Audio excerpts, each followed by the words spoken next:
Welcome to the Sneakers Are Stolen episode of the 716 Sports Entertainment Podcast, where Roman Reigns had his sneaker stolen, and that might have been the highlight of Monday Night Raw. Welcome to the podcast, guys. I'm Mike with the 716 Sports Entertainment, joined by my main man, Mr. T. Reese. And so last week we said, was this the worst Raw of the year? And that was kind of how we started our show. But I think they just did it again. This one was not very good either. I mean, there were some highlights here, but it's just a lot of the same stuff. And I don't want to sound like that guy, and I know I've been a little bit negative and down on WWE a lot lately, but it just seems like these shows leading up to SummerSlam have just been like stinkers. I don't know. How you feeling about it? Yeah, the road home shows are just been. I mean, they've done nothing to make it to draw anybody in to want to watch. I mean, you got 12 matches, and last night's Raw make it seem like there was nothing happening at SummerSlam. Like SummerSlam's not even happening this weekend. Yeah, so much of the stuff just feels like, I don't know, just like rinse and repeat, right? Like we'll get into like all of it, but I don't even like really know where to start as to like what was the biggest thing that happened on this show. I mean, I guess we'll start with the main event angle, but so the main event was going to be Jey Uso versus Bronson Reed in just a standard match. It didn't go very long, maybe like 6 or 7 minutes, and Big Bronson Reed comes out, or I'm sorry, Big Braun Breaker comes out, causes the interference, which causes Roman Reigns to come out, and they brawl for a little bit, and the heels stand tall. Roman still hasn't said anything yet. Like, again, Roman has not said a word to this entire build for SummerSlam. Not one word. So, like, what are we doing? Like, why is Roman Reigns, like, I mean, I know he spoke a little bit and made fun of Paul Heyman last week, but, like, this would have been better if it was Roman Reigns speaking, because that's what Roman Reigns is good at. Like, I don't need to see these guys beat up Roman Reigns, because now it's all this does is basically all but confirm to me that Roman Reigns is going to pin Bronson Reed on Saturday.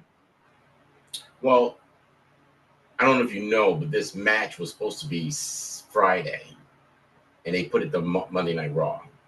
It was slated to be wrestled on SmackDown, from my understanding of what reports say. If I'm not mistaken, WWE pushed this match into the Raw show. So this was kind of a last minute thing, from my understanding. And you're right about the Roman Reigns. I mean, what are we building up for? I mean, this is supposed to be the WrestleMania of summer, and you don't have your biggest star say 2 words since he's returned. Yeah, it's almost like he's a cameo, and whenever he's on TV, it's just a cameo. You get nothing out of it. Yeah, I mean, he said a few things last week, but it was just like, what are we doing? Like, why are you interested in this match? Like, it seems like you should be interested in having a match with Seth, but Seth isn't here, so you're just fighting his goons, and like, you don't give a shit about CM Punk anymore because that promo that he cut last week was really more scathing Punk and Paul Heyman than it was these two guys. It's like, other than the fact that Jey Uso is just getting beat up by these guys, is that the only reason we're having this match? Like, I mean, that's about it. I mean, they didn't want to do the one-on-one match. They wanted to save the one-on-one with Braun Braun Breaker and Roman Reigns. They want to save it. I'm assuming they want to probably save that for WrestleMania next year. I'm gonna guess. But what they need to do right now is, I mean, you don't have Seth right now, and you're just trying to ride this wave. So the question is, well, I think they need to add another person to the group to make it more interesting now, being that you don't have Seth. Yeah. But at the same time, we won't know Seth's truly gone until after SummerSlam. Yeah. Because they still haven't really confirmed anything to anybody. Like, what's the timetable? What's the injury? We don't know yet. It's still a secret. Yeah. And now it's gotten to the point where it's yesterday's news and nobody's paying attention. So it's possible that he may show up at SummerSlam. I don't know. But if he's not, you got to introduce another person to that group to make it more interesting. That's you got to outnumber the good guys, the faces. You got to outnumber them So they have something some sort of mountain they got to climb. If they're just both 2-on-2 the entire time, I mean, what are we watching? That's doing nothing for your show. You probably need to increase the number of people with Paul Heyman, to replace Seth, and you got to put stakes on the line. And I don't think what are the stakes right now for Roman Reigns? What are we doing with Roman Reigns? Like, he's the biggest star of the company. I mean, like, then that's the thing, like, that I don't really get about this, and it just makes me wonder, like, is like to be completely honest with you, he should lose. Right? I think so. Like, Braun Breaker should pin him. That would be interesting. But like, if Roman Reigns and Jay just win, which is, spoiler alert, probably what I'm going to pick in our predictions. Mm-hmm. Like, what is the point of any of this? You know what I mean? Like, there's like Braun Breaker, I think, needs to pin Roman Reigns. I think that would be excellent, but I don't see it happening. I really don't see it. I think SummerSlam is going to be a very safe show, and because there was so much backlash with WrestleMania.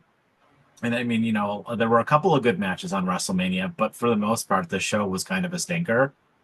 So I don't know. Well, the going home shows seem like, to me, they've been playing every week. Every week the home shows are coming up, it seems like they're playing it safe during that week. Now, I get it. You have a lot of injuries on your roster right now. And I know you don't want to risk anybody else getting hurt, like that 8-woman tag match last night. I'm like, well, what are we doing? Why is there an 8-woman tag match happening tonight with all of your highlighted matches? I mean, I don't understand that. But you didn't build up much with the Rhea Ripley stuff. You didn't build up much with the Sami Zayn. I mean, Sami just came back last week, and now there's a match in SummerSlam for that. I mean, they have not spent any time building up any other storylines other than CM Punk and kind of Roman Reigns. That's it. There hasn't really been any build up in any other stories. I mean, we're kind of sitting around with the whole Judgment Day thing. We don't, we're guessing at some point it's going to implode, but it doesn't seem like it. I mean, right now, Babe, I don't know what we're doing with anybody else. I mean, Vicar, why is she in an 8-man match last night? She's not even wrestling at SummerSlam, right? No, she's not. Why'd you give her a one-on-one match with somebody? Yeah, have her face Chelsea. Something. I mean, throw her. I don't know. I don't know what WWE is doing. It's starting to become very concerning because it seems like there is no direction outside of the top headliners. Everybody else is just kind of sitting there and just kind of floating. Yeah, I mean, unless SummerSlam is really going to be, because they just had so many shows in such a short amount of time, unless SummerSlam is going to be like just a hard reset for like everything, right? I mean, like it kind of has to be. I think like you get the title back on Cody, and you start to do other things.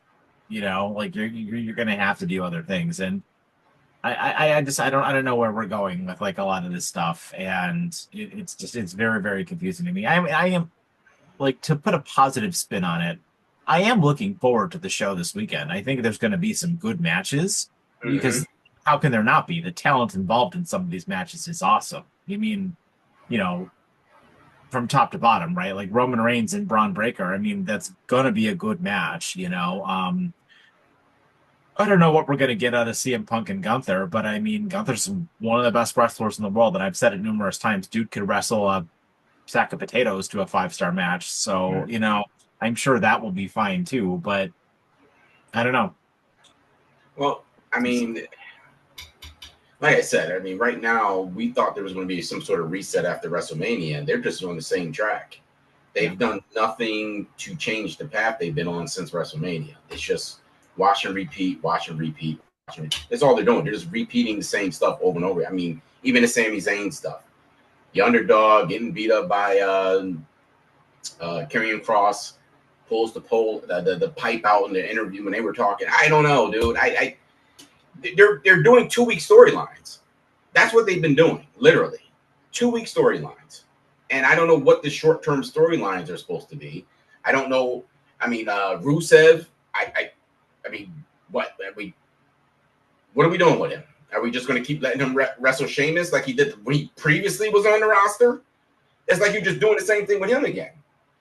I don't know. I think WWE right now has gotten complacent. I think that at this point, because of TKO, all they care about is the money. That's it. I don't think there's any focus on wrestling or entertaining the fans. I think it's just about it's gotten to the point where WWE is just about ticket sales. Now it's almost like that. Like, bring back Vince. Yeah, I mean, I don't know what's going on. Oh, your video dropped. Yeah, I got it. But yeah, so let's get into the show and we'll kind of just go through it. But so at the top of the show, there was another tribute to Hulk Hogan. This one was actually better than the one that they did on SmackDown. I like this. I had no problem with it. Actually, you weren't here for the other one where Sean and I talked about Hogan. So did you want to give some thoughts on Hogan or anything in particular you wanted to say about that? And I mean, in my opinion, while I'm trying to fix this dog on camera, in my opinion, I think, and we talked about this, the other day. I think Hulk Hogan should be respected for what he brought to wrestling. Don't get me wrong. The idiots that are calling around, death threats because somebody is speaking highly of Hulk Hogan, they're not the one is speaking of him in terms of out of wrestling. They're talking in terms of while he was in wrestling, what he contributed. Yeah, we can't pretend that it doesn't exist. I understand why everybody's kind of little irritated with the fact that WWE is even celebrating Hulk Hogan. I respect Hulk Hogan for what he brought to wrestling. That's what this is all about. Outside of what happened outside the camera, I don't respect him as a person, like a direct person off the camera, out of wrestling. But in terms of wrestling, you can't deny that he pretty much, Vince McMahon wouldn't be here today without Hulk Hogan. WWE wouldn't be here today without Hulk Hogan. The whole company. That's what my point. McMahon is WWE. He would not have been as successful as he was without Hulk Hogan. So for you people to sit there and act like Hogan didn't contribute anything just because of what he did in the past, I mean, you got to put things in perspective. And I think that we can still respect what he brought to wrestling. We can't act like it didn't happen. And trust me, I agree with everyone in terms of, most people who don't care for his issues out of wrestling. That I don't respect. I mean, outside of wrestling, there's nothing I respect about him. I think that there was a point where I do think that he was being a bit phony with people, obviously. But that's kind of what it is with everybody. Doesn't matter what you look like or what you say. A lot of people, you don't know how they are off the camera. Yeah. And Hogan, I firmly, and I said this to you the other day, you and Sean, I said, if social media was around during the 80s, you would have no wrestlers. You would literally, because of the stuff that was going on. And Hogan wasn't the only one. He just happened to get caught on a microphone. I mean, there's been indie organizations that have said racist things, have done racist things. And I mean, it happens all over the place. We can't pretend like wrestling has never been in that situation. Like, there's a lot of racism was going on, but you can't hold on to it. I mean, you can't just sit there and write and just say, oh, this happened, 30 years ago. I'm going to hold on to it. It happened. We move on. You can forgive, but you can't forget. That's what I say. And I think that you need to do with Hogan. You don't have to respect him outside of wrestling, but he does deserve some respect for what he did in the ring. So I don't wish death on anybody. I wish his family well. Rest in peace, Hogan. But I just think that, people need to just relax a little bit. Okay, the guy just passed away. I get it. But to the point where you're getting death threats to wrestlers because they're contributing to a montage that was made for him by WWE, I mean, you have no brain cells. You probably should throw away your phone and not comment on social media ever again because you're not very bright. Yeah, I completely. And Sean talked about like at length about this. And there's really not much more. The dude was a pioneer. He saved wrestling. Yeah, there's just not much more to say. Yeah, you can still respect the guy for what he did. And I'm not saying you have to respect him or you need to go have a beer with him or give him a hug or anything. But you do need to respect what he has contributed to wrestling, and especially the wrestling you see today. He was the first superstar. First. There was nobody bigger than him. Yeah. Granted, he was a jerk behind the scenes. He was a jerk off the cameras. But, I mean, you can't say that you didn't like watching Hulk Hogan in the ring back in the day. Yeah. Well, and I mean, you know, so a woman lost her husband, kids lost their grandfather and their dad, and like somebody died, you know, and your echo's back a little bit. Is it? Yeah. But I mean, we've said plenty about Hulk Hogan, and I really was your take there, and I was glad that you could. There you go.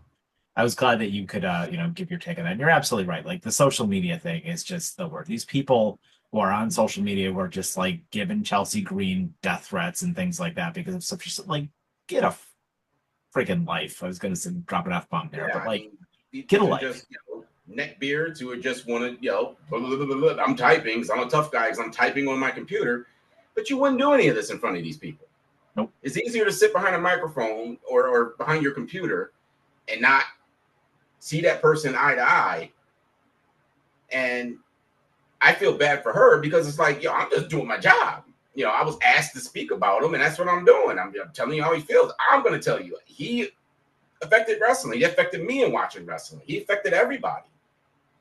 And again, it's not saying you got to respect the guy in terms of the person, but you should respect the fact of what he contributed. Yeah. Yeah, I mean, and you're right about the social media thing. Like, if it was around in the 80s, so many of these guys would, like, you'd never hear from them, but... Shawn Michaels would be in prison. Oh, yeah. Shawn Michaels, all you guys who clap it up, bro. Shawn Michaels will be in prison when you hear the stuff that he did. Oh, he was a pig. He was a pig. Oh, dude, not even a little bit. Like, yeah, you literally would have a heart. You would throw up if you paid attention to Shawn Michaels' story. I don't see nobody saying get rid of Shawn Michaels. Yeah, but the things he did in his heyday with some of the girls backstage, and he did drugs. He did all kinds of craziness. Yeah, and like they may or may not have been of age and things like that. Not the best. Not the best. And nobody says a word about that. Yeah. Anyway, we're getting like way off topic here. So getting back to like the show. So Jey Uso comes down to the ring to cut a promo about his main event with Bronson Reed. And before he could speak, he was interrupted by Paul Heyman. And this went on for way too long. And it was so nonsensical. And I was like, Paul Heyman asked Jey Uso, why he would stand with Roman Reigns at SummerSlam because family always lets you down. Heyman ran through examples of how the Usos and the family had lied to him and how he ruined Santa Claus for kids in the audience because of them watching at home. And then Jay again just responded the way he always responds with his yeet and his kind of nonsense. And Jay was relatively nonsensical in this promo too. And I didn't really get the point of this. And this went on for like 20 minutes. It was like, I was like looking at my phone. I was texting you guys and I was like, is this still going? Like, is Paul Heyman still talking? Like, what is happening here? I literally I was watching it.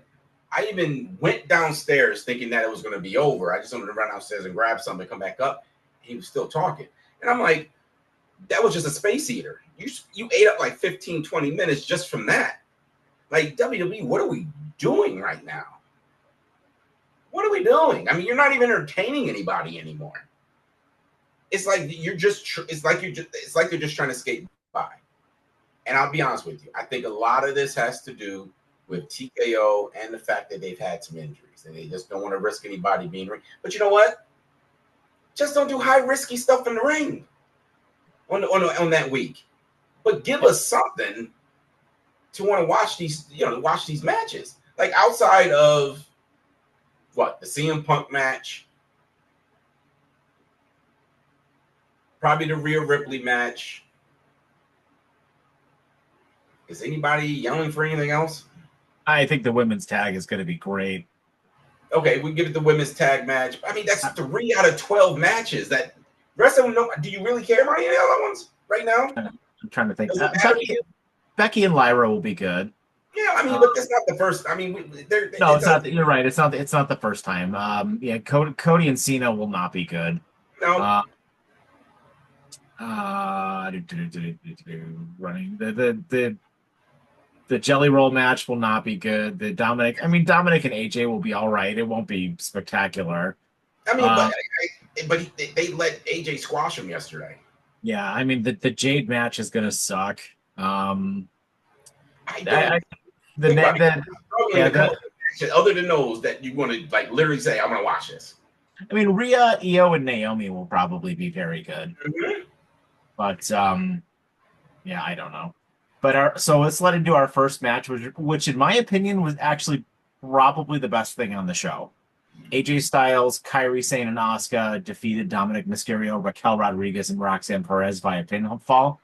And AJ, you're right. AJ got the phenomenal forearm on Dominic Mysterio after a bunch of shenanigans in the match. There was a really cool spot in this match where Raquel was outside of the ring and AJ was kind of like standing by the ropes and Kairi ran towards him and he like vaulted her over him with like his two hands and she did like a flying elbow, like her crazy insane elbow thing onto Raquel on the outside.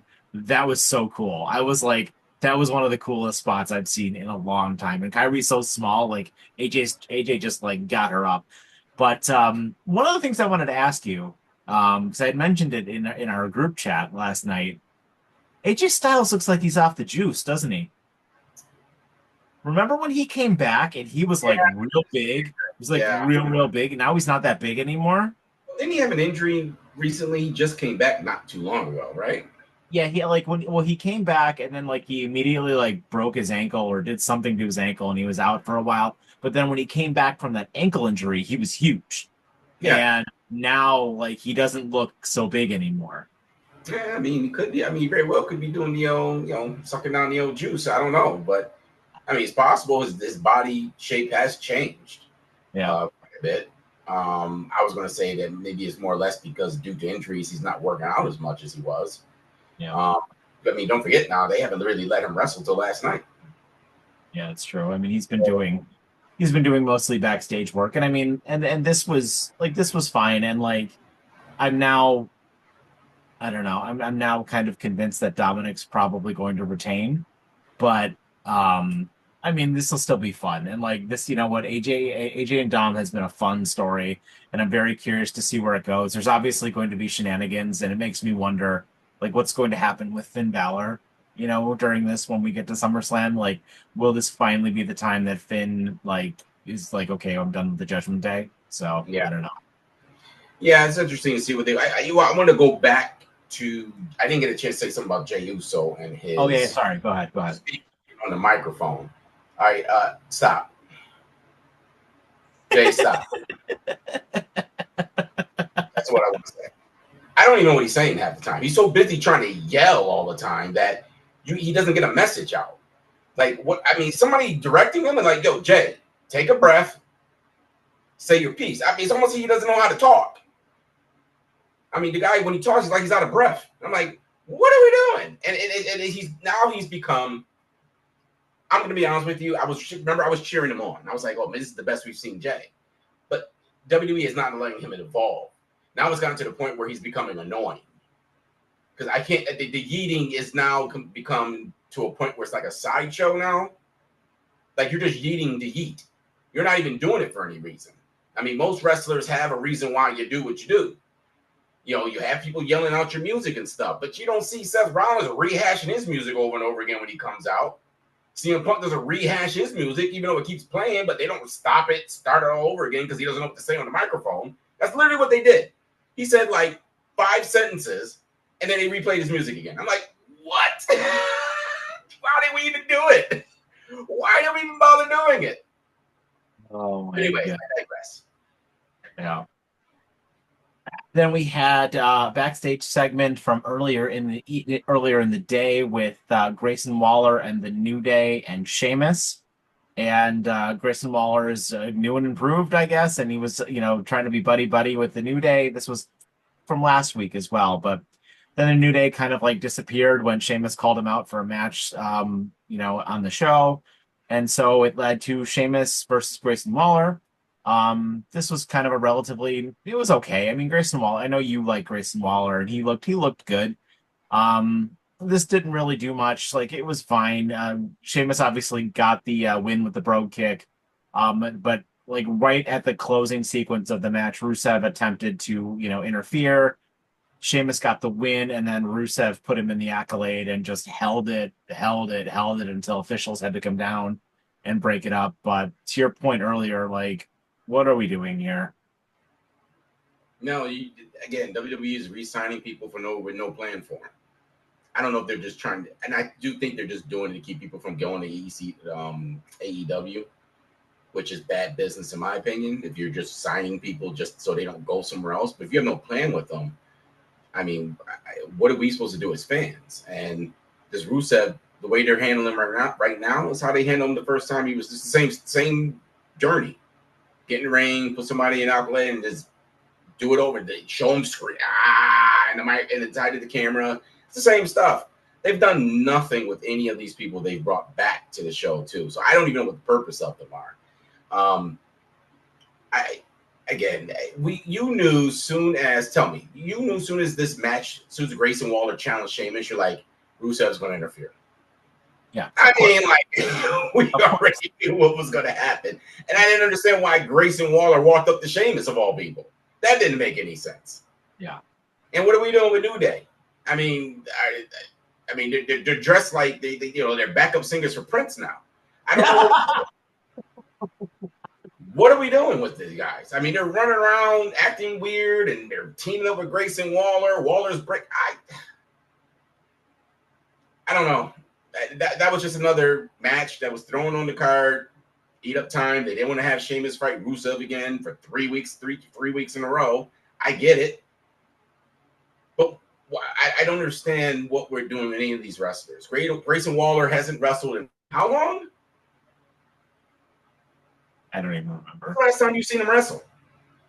I don't even like him and Austin Theory were a team for a little while there, but I don't know. Sean and I got into that quite a bit on a couple of episodes ago, where it was like, Grayson Waller has been saying the last couple of weeks that he's finally done with Austin Theory, and like that was like a will they won't they break up for like 2 years. It's like he said it again last night. I broke up with like, dude, we know. Why do you keep bringing it up? Nobody cared when you guys were tag teams. Nobody cared. So there's no reason to keep bringing up Austin Theory. Put this guy on a different track and get something out of some of these young guys. But I don't know what W. And I'm going a little bit of a rant. Go ahead. It's all you. So I never watched LFG before. Okay. So I watched the first season. I watched the first 2 episodes. They told me they have 100 people at the Performance Center. Is it 100 or more than that? That might be sounds right. Than that. What are you doing with all these wrestlers? Some of these people have been in the Performance Center, they said, for like a year. Like, what are you doing with them? Like, you got too many wrestlers in this organization. Way too many of them. So WWE has saturated themselves to the point that they don't know what to do with all these people because they got too many of them. Even after cutting all those wrestlers from NXT, they still have a boatload sitting in the Performance Center that they're not doing anything with. I don't understand what WWE is doing. It's like they're just hoarding everything. I mean, we're getting quantity than any type of quality from them. Well, and like some of this stuff would be so easy. Like Rusev feels like he would be so easy to book, right? Like you just have him come out and just slaughter people. Like week after week, at like 6 weeks in a row, you have Rusev come out and beat like enhancement talent, beat like Akira Tozawa, beat Otis, beat people like that for like 6 weeks in a row. Then you have him like destroy Sheamus, then you have him go back and kill a few more people, and then you have him come back and you have him just crush like a big name person. And you just, you keep building and building and building him. And then all of a sudden people are going to be like, wow, this dude hasn't lost in like 4 months. He's going for a title. He's going to win it. Like it's so easy. It would be so easy to book him, but I don't know what they're doing.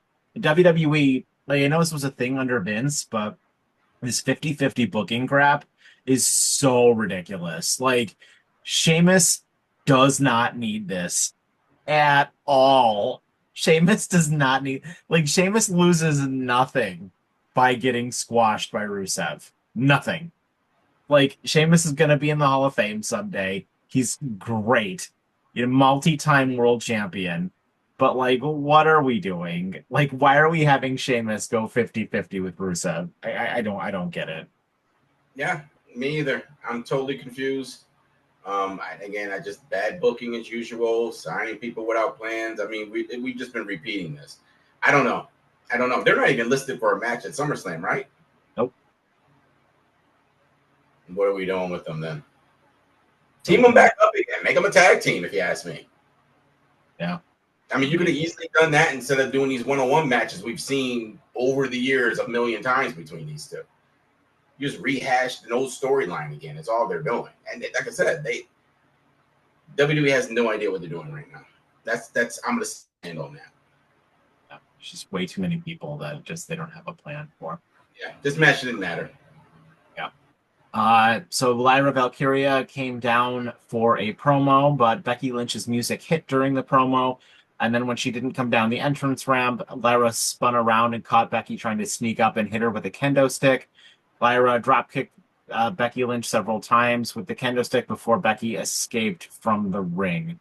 I guess this did what it needed to do, like kind of a go-home angle for their match.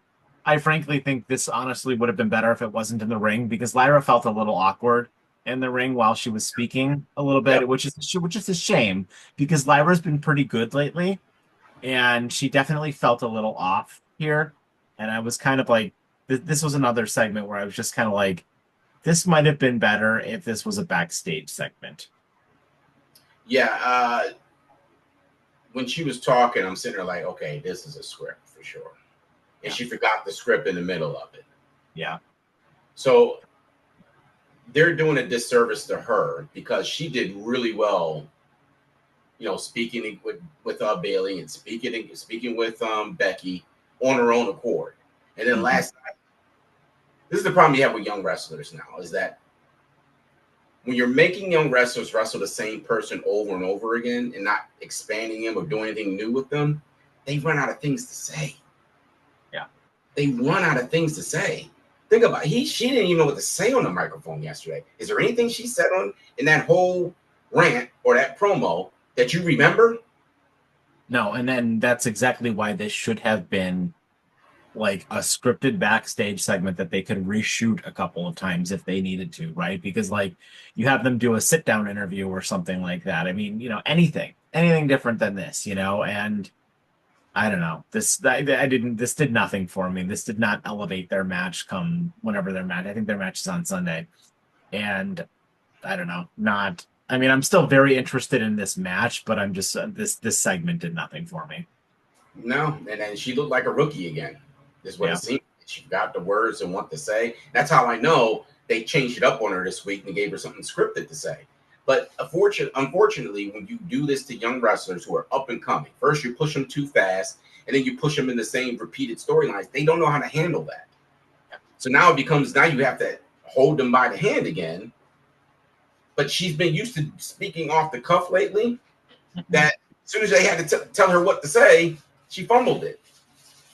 I think they're doing I'll be honest with you, I think WWE is doing a bad job with all their young talent right now. I don't think, other than Braun Breaker, I don't think they're doing anybody else any justice right now. I mean, there's Stephanie McCurry. Why is she not at SummerSlam? Why did you bring her up to the main roster if you're not building her up for anything? She's just taking off matches now. We can talk about her in a minute when we get to the match that she was in, but hell, we'll talk about her now.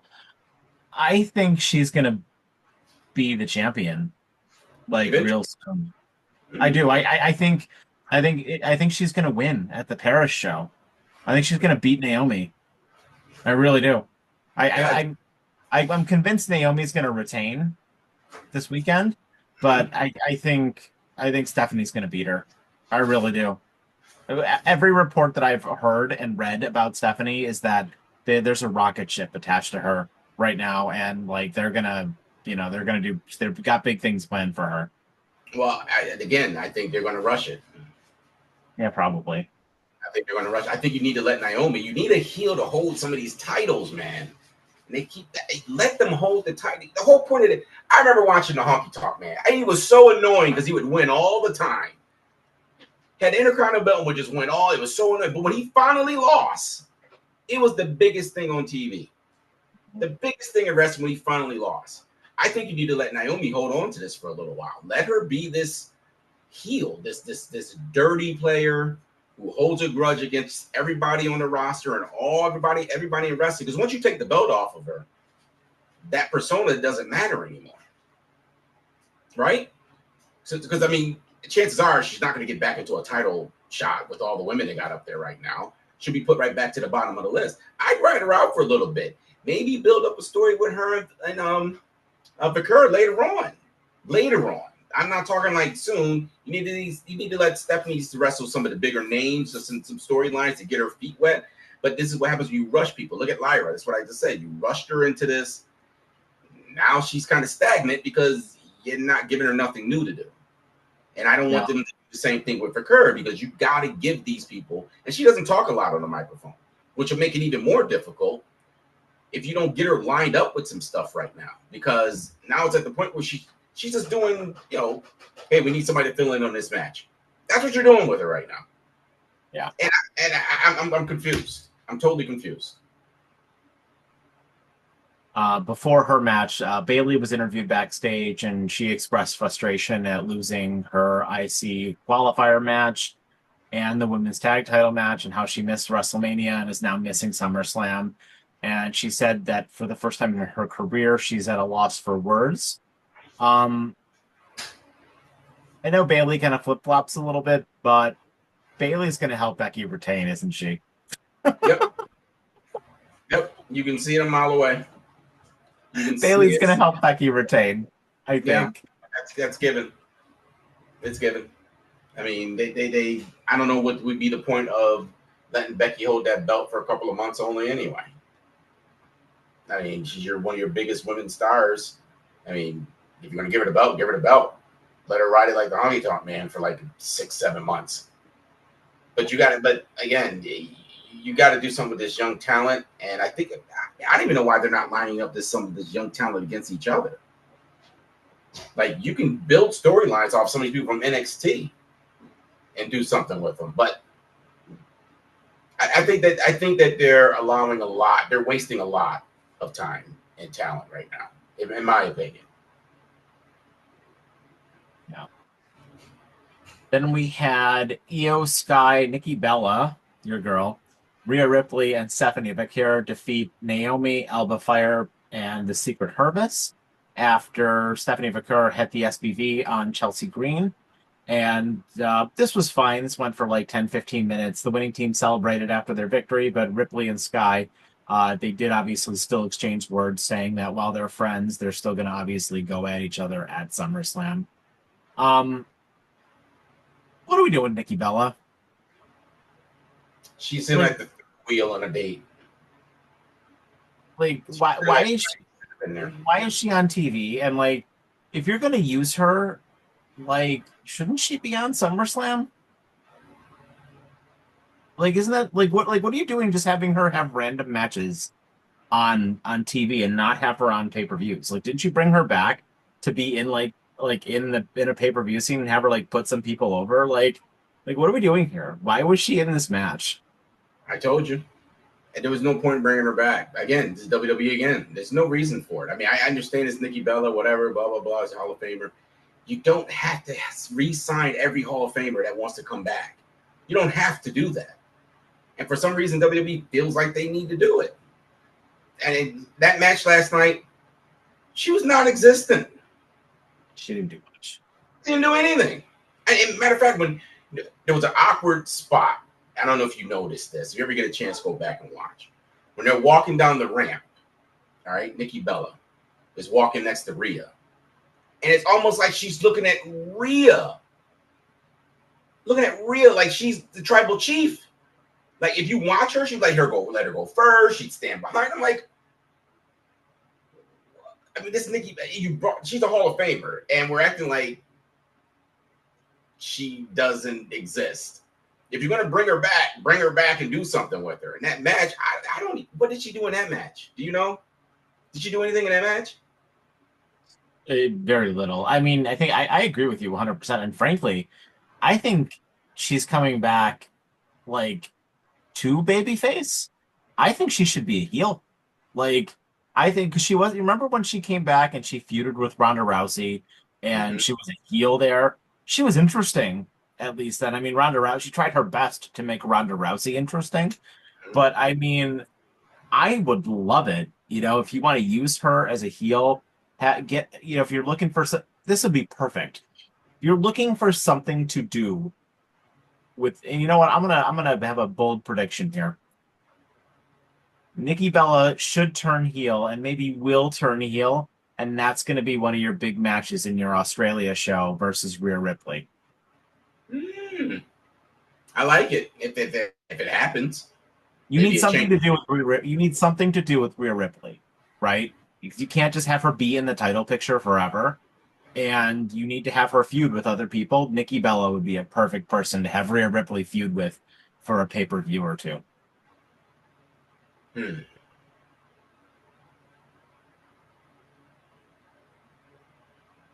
don't know. I just don't like Nikki Bella. I don't think she's a good wrestler. I don't either. Regardless of how good Rhea is, I just don't think you can make it interesting enough to ride out for a couple of months with her. I just don't. I mean, I get what you're saying. I mean, I do like it when she was a heel, but I just don't know if she's good enough right now to hold a storyline that long with Rhea Ripley. Yeah. I mean, I could probably maybe somebody else. I don't know about Rhea Ripley though. Maybe you do a storyline with her and Green. Maybe do something with that. Yeah. Even though the Herb Service or whatever the hell they're called, I don't like it anymore. It's kind of like lame now. Getting grating. Yeah. Are they on Raw now? By the way, like are they just on Raw now? Because they were on SmackDown forever. Are they just on Raw now? I don't know who's on what anymore. I don't. Everything's crossing over. People are just popping up on shows. That's why I said, just get rid of it. Just get rid of the separate title. Just make it all one big show. Because, I mean, everybody's crossing over anyway. We haven't had a lottery in who knows how long. I mean, currently right now, there is nothing at stake in much of the match, in much of the storylines and wrestlers right now in the WWE. Nobody. Yeah. There's nobody. Everything's pretty dull. Even the Solo Sikoa and Fatu thing is getting kind of lame. I'm like, okay, I mean, what are we doing? I like Solo Sikoa. I like his character he's doing right now. He's one of the bright spots in my opinion. I agree with that. But they're only letting him work with the doggone bloodline every storyline. He doesn't do anything else. Yeah.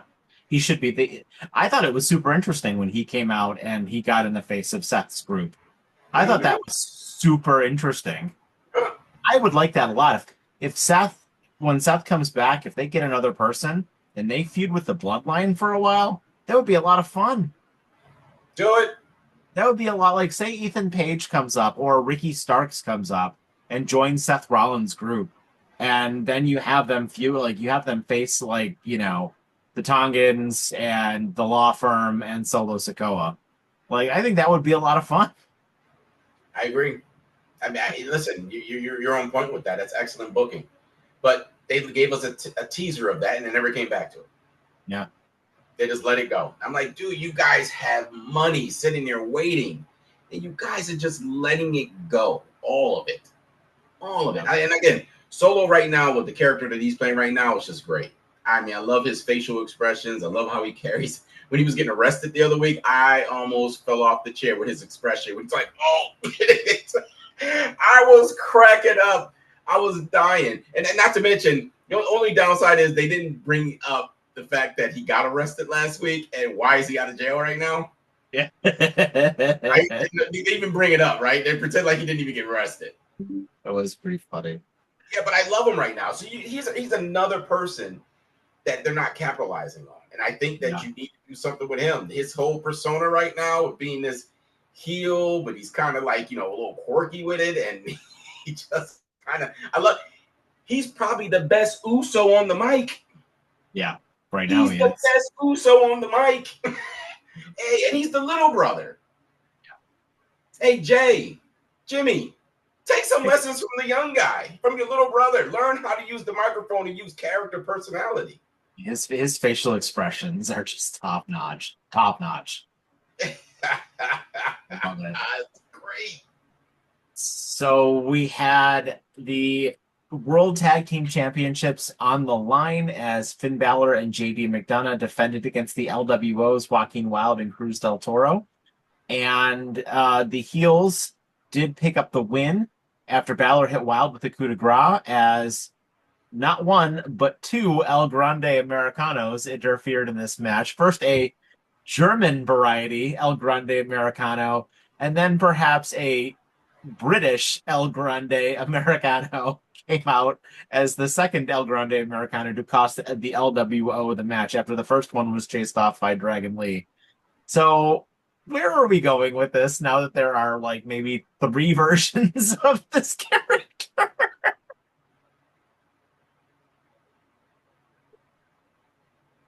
I don't know. Hey, listen, you guys are listening.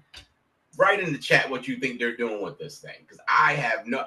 At some point, I thought they were all going to wrestle him, but like it's not even happening. He's just in every Mexican match, they just let him interfere in.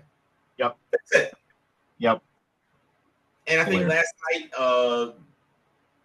who was that last night? Was that what's his face that was Americano that time? Pete Dunne? Yeah, Pete. That was Pete Dunne, right? It looked like Pete Dunne. And then the other one, obviously, I still think is Ludwig Kaiser. Oh, yeah, that's absolutely him. Yeah. So I don't know what they're doing. I don't know if it is funny. I'll give you that. It is funny that they just keep letting people pop up with this mask on and interfere in Mexican wrestlers' matches. But I mean, what's the end game here? Like all the Mexican wrestlers are just keep losing all the time because of Americano. I mean, he literally interferes in every time a Mexican wrestler wrestles, he's interfering. Hear me out here for a second. All right, take me off the ledge, please. Survivor Series War Games is in November.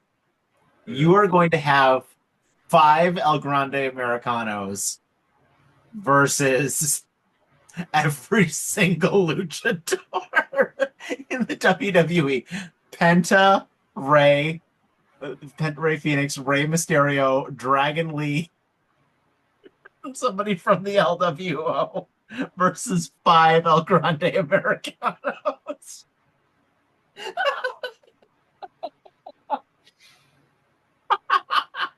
Do we even know? I mean, we're not even getting a reason for any of this. No, we're not even getting a reason. It's just guessing who's behind the mask now. Is what they've done. Yep. And my boy Penta keeps getting. I guess he was at the. I'm gonna be honest with you. They showed him at the Mexican show, which wasn't even advertised, really, right? No, I didn't even know it happened. Me either. I mean, what were we supposed to watch it on? YouTube. Like, why are they not promoting? You just made a big deal of signing that AAA company, and you're not even promoting it. You had Penta on there, Dominic on there. You didn't tell nobody? Yeah, that's kind of surprising.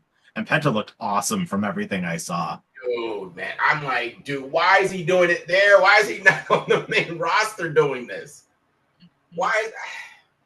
I'm so tired of WWE now. I really am. I'm just tired. I'm just tired. They got so much talent. They're just throwing it all away. So the final segment before the main event was our World Heavyweight Champion Gunther came to the ring to cut a promo. and he was quickly interrupted by CM Punk. Oh, your camera went again. Yeah, I know. It's telling me Um, that it's being used Up by there. some app. I don't know what it There it is. is. But he was quickly interrupted by CM Punk. And honestly, I've heard this promo from CM Punk before. Like this exact promo. I don't want to win. I need to win. And I'm the best in the world. Blah blah blah blah blah. Like he's got a lot of fire and a lot of passion, but I've heard this exact promo before. These exact words, I've heard him say them before, Mm-hmm. and it's starting to not be interesting. Well, I mean, CM Punk's promos are really good when it's people he's familiar with. If he's not too familiar, it's not somebody he's wrestled very much, promos aren't very good. Because I mean he's more of a feeling type guy and he likes to go on these long rants. And you're right, that the Gunther thing, I'm like, dude, you're CM Punk. You literally have more accolades than Gunther has. I don't understand why we're acting like this is your first title. Yeah, I mean, if anything, they should have reversed it and had Gunther say, I'm going to prove that I'm better than you, is what they probably should have did. Instead of making it sound like, instead of doing the Sami Zayn thing with CM Punk. I didn't like it at all. I agree with you. But they probably should have reversed that and let Gunther be the one. I'm about to prove to you why I'm the best in the world. That's what the angle they should have rolled with. Not I the agree. fact that Punk wants the title. We all know he wants the title, but they probably should have reversed that. Yeah, I agree. So that was Monday Night Raw. How would you want to rate this one? Because I'm looking pretty low.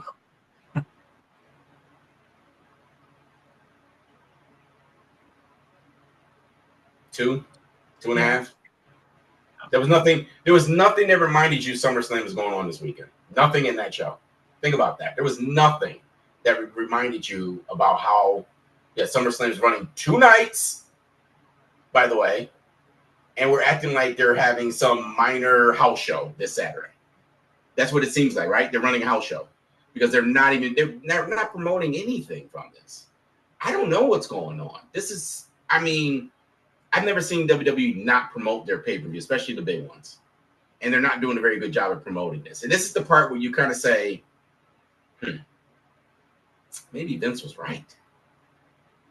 And this was supposed to be like big time too. Like this is the first 2 night SummerSlam. Like this is supposed to be a big friggin' deal. And I gotta be honest with you, half of these matches do not feel like a big deal. And I well, you know what? We're not going to get a chance to talk about it because we're probably not going to review SmackDown.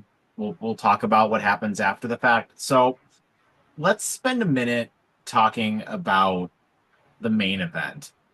Um, because that's what we're gonna go home with, right? Like when this is all over with, we're probably gonna judge this entire show with what happens during that main event between Cody and Cena. And for you, what's the right booking for that match? Man. Well, I mean, Like, yeah, how do you fix what happened at WrestleMania? And what's the right booking? Is it just a simple Cody win, he stays face? Is it a Cody heel turn? Does Dwayne come back? I mean, what is the best case scenario for you I, for that main event? I mean, they've bumbled this so poorly that it's hard. I don't know what you can do to try and save it because I mean we all know again when you put a timetable on storylines, I think it takes away from things. And because they're putting this storyline on John Cena, everyone's reading how it's going to play out. And I think they did a disservice by putting a timeline on it. I don't think they should announce how many dates he has left. They should just say, end of the year, this is the last year for John Cena. Don't give a date up until like that month before he plans on retiring. Be like, this is it for John Cena in December. Make it a big deal that he's going to be retiring this, on this pay-per-view or what? I think didn't they say it was going to be like a Saturday night main event or some shit? Yeah, it's going to be some show in December. Yeah. So I mean, I don't know. I mean, everyone is saying, basically saying that you give it to Rhodes, let Cena revert back to a baby face, and then he baby faces it all the way out to his retirement. So the question now is, you're going to need someone to possibly interfere in the Cody match. Like Cody wins it, and then something happens on a Monday Night Raw from somebody else. You don't think Dwayne's going to show up? No. I think I think TKO is trying to stay away from that. It was too controversial. And my understanding from what all the reports are saying is that he's way too busy right now. I don't think he's even has time even to make the show. It even came out of his mouth. He's not going to be at SummerSlam. He's not going to be at wrestling anytime soon for anything. I mean, again, not to say it's never going to, it can't happen. But I just don't think he's going to show up. I think, like I said, the Travis Scott stuff ruined it. They had to throw him out of WWE. Yeah, I mean, he's gone. Like, for all intents and purposes, they're so soured on him right now. Well, they said that he wouldn't put the work in. No, he wasn't putting the work in at all. So think about it. You just threw him in there. There's a throwaway. Rock's the throwaway. I mean, this storyline has been decimated from the start from WrestleMania. And they've been riding it out still. But they haven't fixed it. And that's where the problem is. I think you just take the belt off Cena right now because I don't know what else you can do with him after this match. Other than make him a babyface and make him fight against, the other people. I mean, honestly, I think it will be Gunther in December that takes him out, though. Yeah, I do too. I think Gunther needs to be the one to retire him.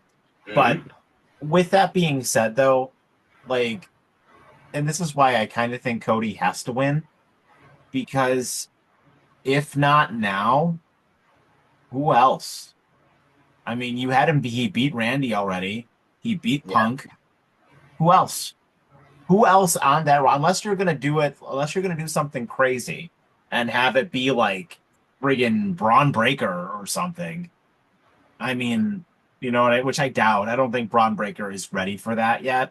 Mm-hmm. Like, Braun Breaker is not ready to be the main champion yet. No. I think in a year or two he will be, but he is not ready to have Cody's belt yet, to have Roman Reigns' belt, to have Cena's belt. He's not ready to be that guy yet, I don't think. I think he will be, but not yet. I think, in my opinion, I think Cody has to win because we need to start doing something else with that belt. That belt needs to be on TV every week. And I think, and I've been saying this for a while, I don't know anymore because I don't know if CM Punk is going to win the match against Gunther. So it really depends on what happens there. It also depends on if Seth comes back and cashes in there as well. But I want some combination of Cody versus CM Punk at WrestleMania or Cody versus Randy Orton at WrestleMania. Yeah, I can see it. That's what I want. I'm with you on that. I'm definitely with you on that. That needs to be the main event of WrestleMania Night 2, either Cody versus Punk or Cody versus Randy. Yeah, I agree with that. It's just what path do you take to get it there is where the question is. And I think they fumbled up so much that, I mean, they've been doing this pretend it didn't happen thing for months now with a lot of storylines. A lot of storylines will act like nothing ever happened.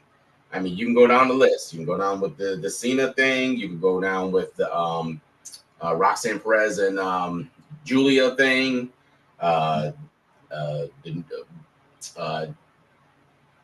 What's his face? Grayson Waller and his story. I mean, they're doing stuff like you're supposed to act like it never happened, and they just kind of allude to it and talking about it, but we didn't get any type of satisfaction with the storylines. You're just kind of wiping it all away. And I've never seen WWE do that. Like Vince, I will say, that's one thing he did not do. He did not pretend nothing happened. And there's been a lot of that under this new regime right now. Although Vince would oftentimes give somebody, there was the Vince 3-week push thing. Oh yeah. I'm not saying Vince is the end all be all, but what I'm saying is, under Vince, you didn't have this. You didn't have stuff thrown out there, and then the next week we act like it didn't happen.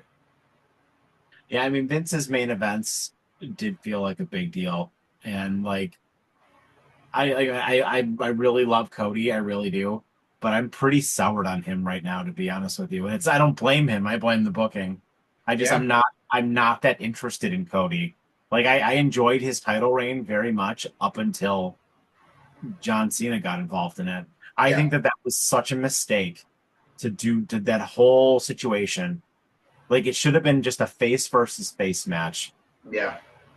I And agree. like this whole heel turn of John Cena has really legit. I've just been real sour on it. I've not been interested in it. And you know, when it's all over and done with, we should take a look back at it and talk about it. But I don't know. I don't know where we're going with this. But anyway, that was Monday Night Raw, and I agree with you. 2 out of 5, not the best go home show for Monday Night Raw. You got any final thoughts? I mean, I guess we'll just see what happens Friday and the Saturday. I think Friday you're going to get the same of what you got on Raw. I think it's going to be a safe show. You're going to get a bunch of matches that don't make any sense. You're going to have a bunch of people who are going to be in SummerSlam all in one match. It's funny. I will say this. So I'm watching WWE Network, and after Raw, you know what they aired? I think it was it Backlash? I think it was Backlash. And do you remember the scramble matches? No.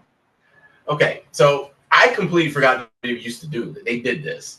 And so basically a scramble match is there's 6 or 8 wrestlers. I can't remember. It's 6 or 8 wrestlers, a 20-minute time limit. A new Okay. wrestler enters the ring every 5 minutes. Whoever gets the pin is the current champ at that moment. Hmm. So when the 20 minutes is up, whoever had the last pin is the champ. Okay. So they had Matt Hardy. It was Matt, The Miz. What was the other one that came out? It's Matt Hardy, The Miz, and they were doing for ECW title. Yeah. Mark Henry, because he was the ECW champ at the time. Chavo Guerrero. I mean, granted, they're not the greatest wrestlers that are involved in this, but there's something I forgot that like WWE did stuff like that, and it was actually was entertaining. I didn't finish watching it because it was like late. I watched like half of it. I'm like, I completely forgot that they did stuff like this. They should bring stuff like that back. Yeah, that was interesting. Scramble I match. forgot all about that. Yeah, I'm sitting there like, damn, this is when WWE used to like be a little more innovative when it came to wrestling. Now it's more cookie cutter nowadays. It's just about ticket sales. There's nothing new being brought into wrestling. They're They just should. hoping Yeah. wrestlers' personalities get them over, and that's not what you're supposed to do with wrestlers. As a booker, you got to make it entertaining yourself. You can't just depend on the wrestlers. Bring a scramble match back. I'm fine with it. I had fun. Actually, it was old. It was old. But I had fun watching it. Mark Henry's tossing everybody around. They're all like, I don't know what to do with Mark Henry. What are we going to do with him? It was fun. It was fun. But I don't know. WWE's got to get back to creativity. And I think because they've become so corporate now and TKO putting their nose. Can somebody explain? I need a reporter to ask TKO. Like, honestly. If W wasn't broke, why are you trying to change things for no reason? You brought them for a reason. And it seems like you're just throwing all that away to put everything underneath your whole umbrella and try to treat it like any other corporate entity that you own. And it's so bizarre to me. Like wrestling isn't just a corporation. This is a show. It's a show that entertains people. And you can't turn things like that into a corporate product. That it's a scripted. Well, You're paying yeah. people exorbitant amounts of money. Well, So until it stops, I don't think they're satisfied. I mean, until the gravy train stops, it's not going to change. That's why I you mean, need AEW to step their game up. yeah, they're not going to. I No. mean, I enjoyed the shit out of AEW show a couple of weeks ago, but I mean, ask any random fan of WWE, or not even that. Ask anybody under the age of like 16. Do they know who Hangman Page is? You know what I No. mean? No. Can they name 5 people on the AEW roster? No. Nope. You know what I mean? Like my nephew watches wrestling. He's how old is he? I think he's 13. And I don't think he could name other than like Edge. I don't think he knows anybody on the AEW roster. You know what I mean? That's their own fault because they've been so hard and bringing in this indie talent that nobody really sees. They don't push them. They just hope you know who they are and you just throw them in matches. I'm like, there's a reason why they're indie wrestlers because nobody knows who they are. I mean, if they were known, they'd be on a big brand. Yeah, and it's been around for a while now, and I've said this for a while. AEW is a good product, but it's for hardcore wrestling fans. It's not a mainstream product, and I don't think it will ever be able. It will never be competition to WWE because it doesn't appeal to the mainstream audience. It appeals to hardcore wrestling fans only, and I think that there's a ceiling for that. Yep, yep. Because you're limiting your you're limiting your fans. So you're only catering to one portion of the fan base when there's so many other people who do like wrestling. They like the entertainment of it all. But again, it's a little tough for AEW when WWE is just signing everybody they used to have. So AEW can't get them. And again, AEW is really bad at booking as well. And I'm not, and that's primarily their issue is that they're bad at booking. They're not very good at knowing how to push wrestlers, not very good at writing storylines. They're letting their wrestlers do ridiculous things in the ring, and they're all getting hurt. I mean, if you could just take, if you could just take both those entities and kind of just mash them up, I think you can have a beautiful product. Yeah, there's a lot of good in both, and there's a lot Yeah, of bad in both. And if you take the good in both, and I think it could be a lot of fun. I mean, the one thing I will say is yes, the storylines everywhere have not been good, but the thing that's carrying it is the in-ring work for the most part has been very good. Like, I mean, that tag team match on Raw last night with the LWO and the Judgment Day, that was awesome. mm-hmm. And, like, I mean, how often do you see the LWO on TV? You don't anymore. That was an awesome match. I would go back and watch that, you Yeah, know? And that's the one thing that's keeping this going is that at least the wrestling is good. yeah. But see, that's the problem that both entities right now are just relying on wrestling. And the booking and storylines, which is a huge part of wrestling, has been taken to like a back seat. And wrestling and storylines is what makes it fun. And you can't just have wrestling and no storylines. AEW is showing you that. And now it seems like WWE is now kind of following suit with the same thing. I mean, they were doing so well. I mean, when AEW came on the scene, they took a little shot at WWE, but then they just got lazy and trying to sign everybody. And now WWE's doing on this exact same path as them. They just got more money. They got more connections than AEW right now. But they're doing the same thing now. Now they're signing everybody and doing poor booking. They're both doing the same thing. So I think wrestling's in a bit. Well, I take it back. TNA is actually fun to watch. TNA is actually fun to watch. I will say that. And but WWE has their claws around that one. I wouldn't be surprised within the next year or two, WWE owns TNA. It wouldn't shock me. No, But they really need to bring somebody else in to do for the creative part and storylines and stuff for WWE because I think I don't know how much Triple H is involved in a lot of this nowadays due to him being the big dog now. But whoever they have, whatever producers or creative writers they have involved in it right now, I feel like I'm watching, Marvel movies now. yeah. Just bad storylines, cramming a bunch of nonsense in there, and you can care less about. And they said that I guess that late night. Remember they did the late night show That for was WWE canceled.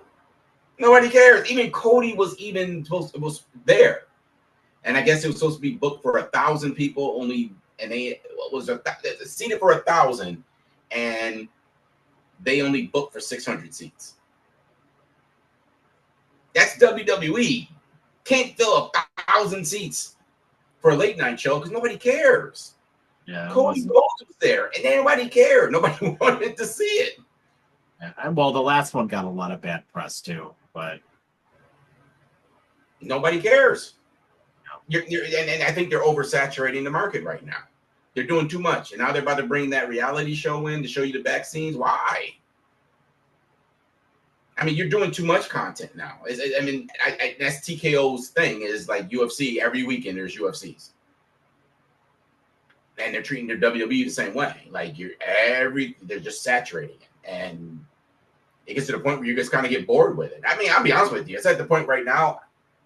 I don't even think twice about missing shows. I literally, if I'm not able to watch something, I just catch the updates. I catch the updates and read about it if I'm not able to catch a show. It used to be a point where I couldn't wait to watch wrestling. I got to be home to watch wrestling.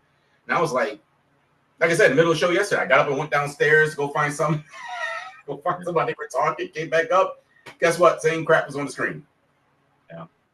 I mean, I feel that way about the PLEs, but like the PLEs are must watch for me. But yeah, the weekly TV, I catch the first 20, 30 minutes, then I usually watch the rest the next morning. Yeah. So it's to the point where it's not even entertaining anymore. It's just not. It's just kind of like, I'm sitting here watching the same thing on repeat. Everything just feels the same since WrestleMania, right? There's no, I mean, they've had a few spots of some shows, some Raw shows and some SmackDown that were okay. But, I mean, again, we've said this before in this podcast. This has been on a bad track since WrestleMania. And they've been on this track and haven't got off of it. I agree. Well, guys, let us know what you think in the comments down below. Do you agree with us? Do you think we're being a bit too negative and a bit too hard here? We really want to hear from you guys. As always, let us know if you guys enjoyed this content and smash that like and subscribe button. We really appreciate it. And enjoy SummerSlam this weekend. Have yourselves a fantastic evening and take care. And don't be like Sean.